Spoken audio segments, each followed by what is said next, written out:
60 years ago, a 23-year-old John Lewis took to the podium at the March on Washington.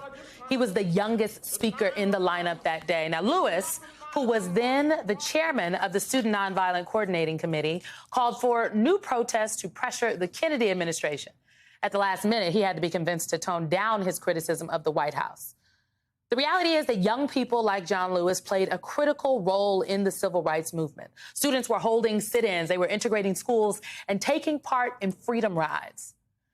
Well, young people today in 2023 are continuing that work. Organizers of the 60th anniversary of the March on Washington ensured that the work of today's young activists were front and center by featuring voices like my next guest. Wisdom Cole joins me now. He is the national director of the NAACP Youth and College Division, and he spoke at today's march. The people were fired up and ready to go. Can you just describe the atmosphere at the march and just the importance of young voices like yours and Yolanda Renee King being at the forefront today? You know, young people are continuing the movement. You know, this was an opportunity for young people from across the nation to come together and really talk about the issues that are impacting them for today and tomorrow. You know, my message to young people today was that they are the architects. You know, they're going to be picking up this fight, taking it, running with it, creating new ways to address the most problems that are impacting our society today. I mean, I think it's an important, very, very important time for us to be having this conversation. You know, the organizers of the march were very clear that 60 years later, the work absolutely still continues. At the 1963 march, there was a union leader, Walter Reuther, and he laid out the dangers of failure in this way. I want to play it for you. We fail.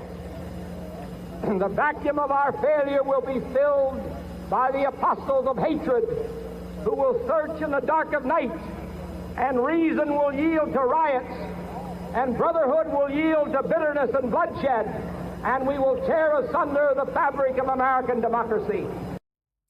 It feels like he predicted the divide that we currently find ourselves facing right here in 2023. Democracy is at stake as we speak. Just how do we confront this movement? How do we take our place and carry the baton forward in the face of everything that's happening? Well, I think we have to continue fighting for our democracy. We have to ensure that young people have the tools, techniques, tactics to really address these issues. You know, as we have been preparing for this march, there have been attacks on our schools, on our education, on our history, and it's really important for us to be equipped to address these issues. You know, we have elections happening this year in 2024, and it's really about building that base who's going to address those issues. You know, there's going to be a whole new set of first-time voters in the 2024 election. You know, Gen Z is rising. Gen Z and millennials are the largest living bloc in America today.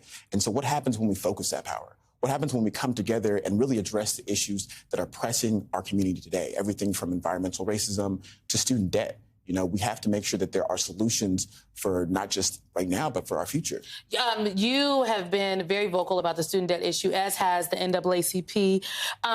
You have actually, y'all have called for cancellation. You've called for the administration to do more.